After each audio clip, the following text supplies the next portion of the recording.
What is up, everybody? Ray and Brennan back here again with another episode of Franchise Tag Fantasy Football, another divisional breakdown. We're almost done with the series, and then we're going to get into some really spicy things, some of that muy caliente, as one would say.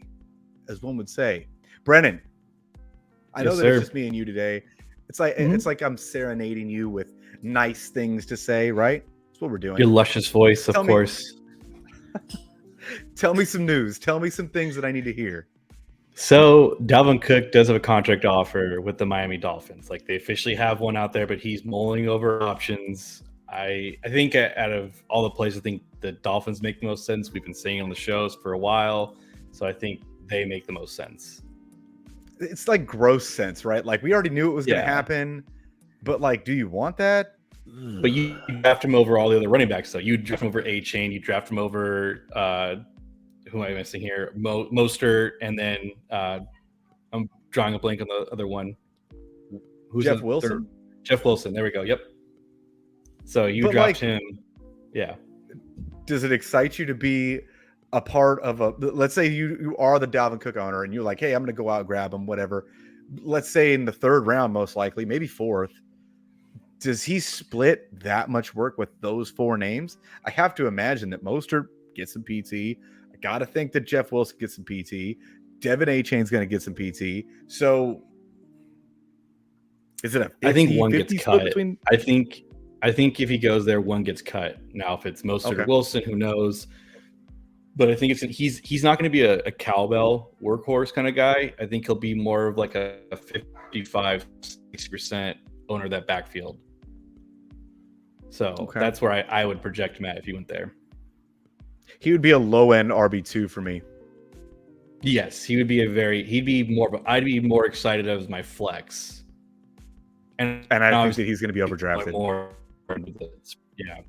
Yeah. I think so too. I think people will try to reach and say like, oh, with the system and everything else like that. But I'd feel more comfortable just staying away unless he felt to me like it was a flex spot. Yeah, or they just cut everybody except for Devin A-Chain. Then I'm all in, back in with Dalvin Cook. His value is there, but they ain't doing that. So what else we got?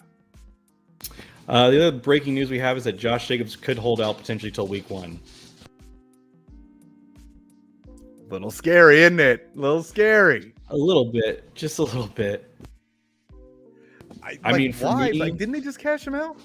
No, he's a franchise tag, so he's in that. Right. Yes, so, and he has no say. So the team holds the deck here, and he has to just ball out one more year, basically. That's tough. And we alluded to it last time we were talking about Josh Jacobs. We were like, well, his body of work says that this last season was an outlier. That's what it says. That's if you're going off of traditional track records and what he's done, he's not been the RB1 that he was last season. Yes, I think sure you can count the injuries and everything else like that, but clearly McDaniels used him though. Like he wasn't afraid to use him, and so I think if McDaniels is going to be the guy long term, what they expected to be down there, let him build his team. I mean, I would hope they would re-sign him. He obviously did well under his system, so I'm just not sure what his market value would be. Is he a $10 million a year running back? I don't know. Yeah, he's young. 10 million. I think 10 million is fair. If they can get him, they can agree to that. But I doubt it. His agent probably wants him to shoot for the moon and stars. He's got 10 kids apparently, so he's got to feed them. I didn't know that. Yeah, dude, he has a lot of baby mamas. He's planting his seed everywhere he goes. Hey, good for you. Good for you. Exactly. Good for you. Exactly. What other news we got, Brennan? That's really it. That was the two big things that came across so far. So, yeah, I know that you mentioned it before we started the show, but I wanted to bring it up one more time because we talked about it when we talked about the NFC North breakdown. But more news is coming out that Romeo Doubs is the go-to guy in Green Bay. What does that mean? Who knows? I still think that he's a great value at the end of the draft, and if this news is true, you're talking about a pretty solid flex. If you let's say a 5 reception or 5 target, 6 target kind of guy every week, I'm kind of with that at round 12, 13, 14, That's value. Yeah, I think it's just too early. It's not even training camp yet. It's Yeah. so early. We're reaching for something at this point right now for some sort of news. And so like this is Mhm. obviously, it's gonna be. I think he'll be overdrafted for sure. He's going to pick 155, so it's the end of the draft. If this news keeps going, it's gonna move up, and I think he'll be overvalued. So again, it's gonna be. We don't know. We really don't know if it's gonna be Christian Watts. We all assume so. He's the better talented. But we don't. Your new wide receiver might be Jalen Reed, might be the guy who no one really knows. Yeah, and that's the kind of scary part. Like if he were to go in the 9th round, I am absolutely not interested in Romeo Doubs at all. No. In the 13th round, I am 100% interested in what he has to offer. Now, is that more so Packers biased, or is that just purely of what you think for fantasy What I think, spectrum? I mean, like you saw it last season, you saw glimpses and flashes of Romeo Doubs being a real thing. They were talking about it in training camp, and it showed in preseason. Then it showed again during the season in flashes. But he was a rookie, and rookie receivers, especially late round rookie receivers, don't necessarily pan out that fast. So maybe we did see something there, and he is the real number one. Who knows, right? We're too far out, and I agree with you, way too far out to know. But all that to be said, if he's going in the 13th round, interested because he could be, like I said, a 5 to 6 target wide receiver that you're getting at the very back end of the draft. You got some injuries, you can plug him in, get you through a couple weeks. I think that's value. All right, fair enough. Anything else? I got nothing. This like sensual music in the background. What are we doing here? This is such a wild show. What are you doing here? You picked it. This is all you, Mr. DJ. So my mouse went there. That's what it did. It went there. It gravitated towards it. Yeah. It's crazy. It's blue hats. I have a thing for blue hats. Brandon, let's get to these breakdowns. What do you got for us first? Right. So for the AFC South, we're going to go with the Houston Texans. Their current win total is set at 6.5. 6.5 is so low. Oh, so you're on the over? I don't know. Probably not. Probably not.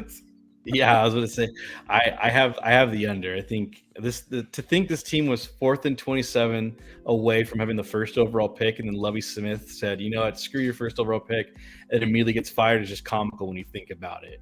They had probably the most ballsy draft in trading their future first rounder instead of the Browns' first rounder for the 3rd overall pick and Will Anderson Jr.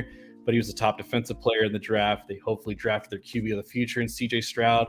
They took Tank Dell in the draft as well. Woods and Dalton Schultz in this offseason. Finding value with this team is rough. You have a rookie quarterback under center, and he's unsure. We're unsure who the wide receiver one is. Damian Pierce was amazing last season, but he's going at pick 47th. So that's the end of the 3rd, and that's not necessarily value. Their current wide receiver one is Nico Collins, 161, which is basically the 13th round. And he could, if Stroud just puts up decent wide receiver 2-3 numbers, that's basically value by definition. Yeah, I would agree. Nico Collins is a good name. I also think that Dalton Schultz going around the 8th round, 9th round, he's going to be necessary. He's the only real veteran presence in that offense. I think that might be another move. But yeah, I think I'm out on Schultz, though. Why is that? I think it's just rookie quarterbacks and tight ends just don't. When have you seen that? When have you seen a rookie QB like supply a tight end one? I will counter that argument with, what does it take to be a tight end one? True, you're right. It takes 3 nothing. points, maybe. It takes 3 points a week to do that. You're right. Again, so if he hits Dalton Schultz with 3 receptions a week, he could, by definition, be a tight end one. But I think it's more so I'd rather shoot for the stars. If I'm in that area of Dalton Schultz, I'd rather go for I'd rather just shoot my shot but yeah, I'd rather just try to go for the actual value, which is Nico. Yeah, I agree. I was just trying to find another piece, but really there's not a whole lot here. Not. Yeah, it's hard when they're the last place team and they were a play away from being the first overall pick, but the future is getting brighter there, so it's nothing crazy. Do you think they're a 5-win team? Yes, I think they're 6. I think they're capped 6 wins. I think it's going to be a struggle for them. And them trading their first round pick could be really crucial because If they suck, they just pissed away getting out Marvin Harrison Jr., who would be nice with CJ Stroud. Yes, he would. Yes, he would. Yeah. Yes, that's a very unfortunate. That's what I'm saying. Do you bank on the Browns being worse or the Texans being worse? I'm banking on the Texans being worse for sure. Exactly. So I'm very curious if that was a part of the Cardinals, I guess, like, when they were offering that trade, like, no, we want yours, not the Browns. Could be. Yeah. That's enough about the Texans. They're just a depressing franchise. I'm sorry, Texans fans, but I'm not sorry. It just is what it is, right? It is what it is. Yes. What do we got next here, Brendan? So we have my beloved Indianapolis Colts. Their current win total is set at 6.5. I'm also taking the under. That means Jacksonville's got to have 10 wins. They might, but yeah. What are you leaning towards, my beloved Colts? I think they're going to have another struggle season here. I think it's a 6-win season. Rookie quarterback that wasn't necessarily polished coming out of college is most likely should be and absolutely needs to be on the field. Because I don't think it's Gardner Minshew. What are you doing with that? You're pissing away a season. Yeah. You might as well put Anthony Richardson out there, see what you got. Yeah, I'm going to vent here for a second because my team just puts me through so much love and pain at the same time. This team was the biggest flaw last season. They traded for Matt Ryan, and he fell off a cliff in play. Granted, the O-line didn't help him, but his arm was clearly not the same, and it took a pissed-off owner to finally step in and make the changes that needed to be had, which was ripping off the QB carousel Band-Aid. They took with what I hope to be the QB of the future in Anthony Richardson with the 4th overall pick. He's got the ceiling to be one of the greatest quarterbacks of all time by his measurements in the Colts. We also drafted a wide receiver named Josh Downs in the 3rd round. So finding value in this team is also rough. Rookie quarterbacks have a hard time producing and helping out the receivers, like I just said. But this is a different type of QB. He can clearly run. QBs, like, even if they run and they're bad, they put up amazing numbers on the ground by running. So Anthony Richardson is worth drafting if you punt on the quarterback position and take one late. You might as well swing for the fences and take someone who's potential to be this year's Justin Fields. He's going around pick 142, which is the late 11th, early 12th. I think that by the time draft season really rolls around, that ADP is going to come up. I feel like it's way too low. Way too low. I think that, I've seen some of these mock drafts that I've been doing. Man, Jonathan Taylor's fallen to the 2nd round. It's just because, like, a supporting cast, it's hard when your quarterback is predominantly a runner, so it takes away his running production. It's just it's a domino effect with everything. Yeah. I just think that if you could get him in the 2nd, that's at least a little value, right? That's a small nugget there. But I think Anthony Richardson is the right move right now if you're drafting currently. Absolutely. I can't see him finishing outside of, if his rushing floor is there, QB 13, 14, I can't see anything past that. Yeah, and that's what I'm saying is that he's worth just seeing what he can do, because if he just runs to the house for a 70-yard touchdown, it's worth it all right there. He's a perfect quarterback that I would say that if you had a quarterback tandem, or if you wanted to get a safety valve guy, let's say a Kirk Cousins, and then you got Anthony Richardson if he was still there at the end of the draft, I think that's perfect. That's a perfect mix. You have something to see what you got. He could be a league winner. He could be a complete flop. Cut him and you're done. But I think that's the right move. Yeah. Well, I'll be on to the next team. We got the Tennessee Titans. Their current win total is set at 7.5, and I am on the over. I'm not. I am on the over. I think Mike Vrabel is a very good coach. I think he's a very underrated coach, and he does a lot with very little what he has. He has less than a little this season. Yeah. And I think he will still be. I don't think you can sit there and say, when you look at the Tennessee Titans, you're going to guarantee you're going to win that game. You can't sit there and say that. I get what you're saying, and I agree to an extent. But is Tannehill going to start the whole season? What's that offensive line going to look like? They lost their guard and their tackle. Yeah. What is it? What's their defense going to look like? Their defense was hit or miss last season. I don't believe in. I can't remember that receiver's name right now. Treylon Burks. I don't believe in Treylon Burks. I don't. I don't know. I'm a hater right now. You kind of are. So let me try to sell you on this team. How about that? Let me try to help you out here. So this team was good until it wasn't, right? They went as far as Tannehill took them. He got hurt, and they couldn't make the playoffs with their backup. So Mike Vrabel is one hell of a coach. He's going to be there for a long time. I think we can agree on that. The season is interesting. They beefed the O-line in free agency and also took Peter Skoronski with their first-round pick, and then traded up in the second, potentially take their next quarterback, Will Levis. I still think Tannehill plays out the season.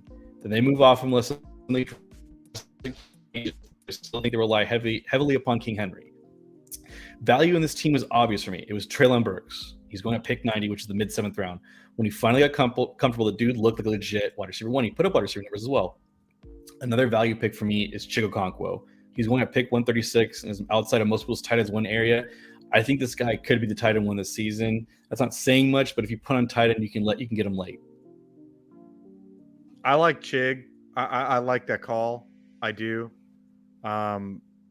Maybe I need to, relook at what Treylon Burks was. I know that he had decent numbers at the end of the season. I know that, but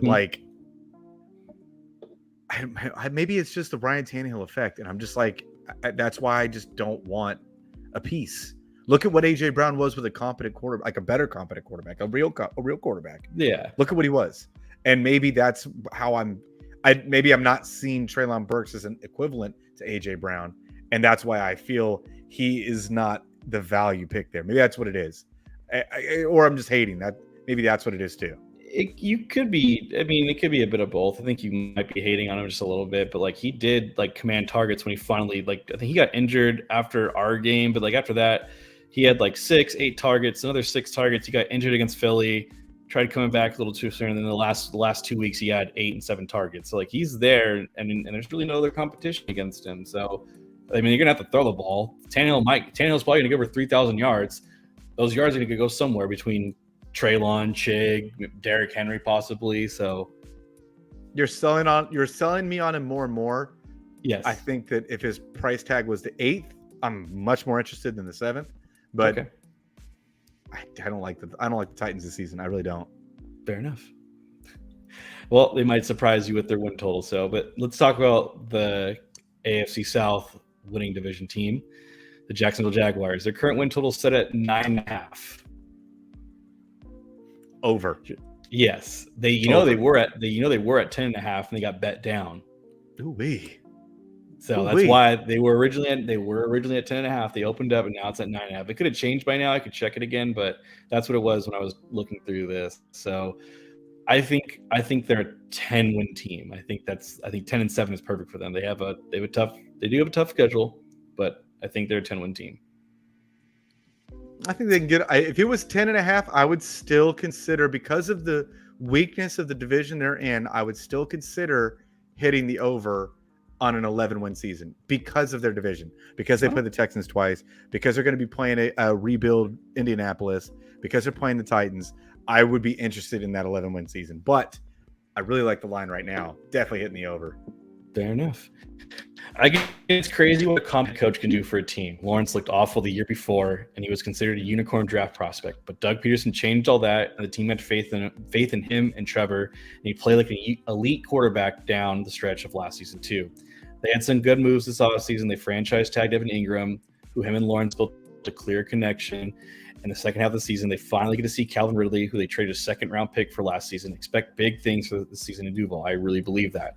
The value pick for me, this team, which is an obvious one, but it's Calvin Ridley. He's going at pick 60, and he's shown to be an elite wide receiver 1. It's not because he was injured why he hasn't played. It was a dumb mistake for gambling, and he said it was good for him. His body healed. He now feels better than he did the previous season. So I got to gamble on what he's going off of. And the only thing I've ever heard in camp is that Calvin Ridley is night and day ahead of everybody. Yeah, that's what I've been hearing too. And I just wanted to hit on a couple different. There's so many pieces to this offense that I want a part of. Whether it be right now, Trevor Lawrence. Okay. He's going right now as a 54th player off the board.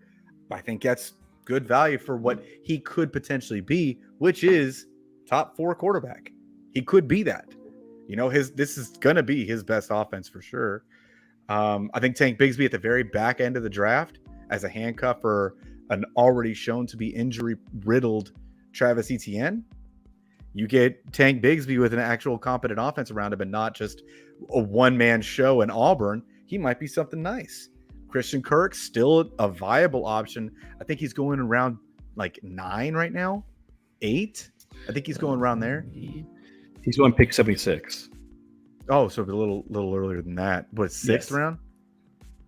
Yeah, 7th, beginning of 7th, I believe. Yes. End of 6th, beginning of 7th. Okay. Yeah. I thought he was going, so he probably moved up when last time I saw him. But I still think that's good value. He showed that he was worth every penny they spent. And then Evan Ingram. What do you do with Evan Ingram? Is he your tight end 5? Yeah, 6. I think he's 6 for me. I think he's 6 for me.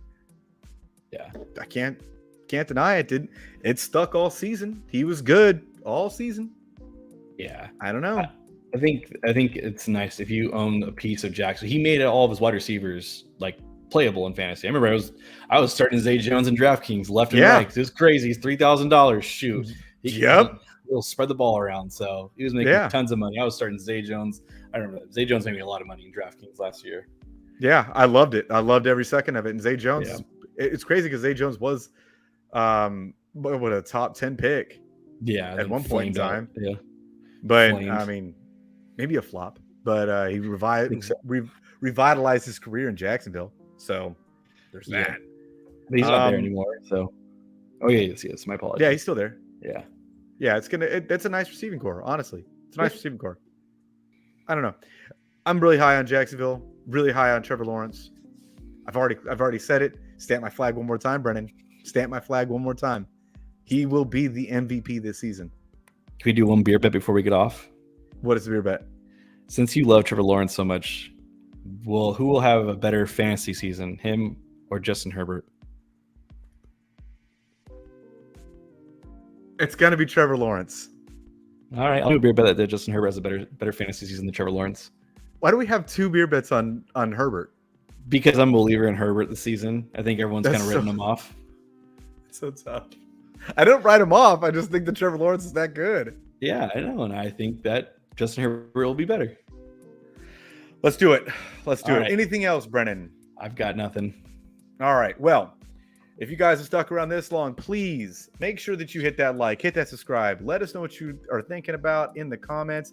Please check our friends out over at fantasyfootballadviceforum.com. They are doing some crazy cool things over there. This premium website, you can get some real advice and talk to some real people like us. We're there chit-chatting it up. They're going to be having a mobile app here pretty soon, so it's going to be pretty cool. And I guess that's pretty much it. So we will see you guys on the next one.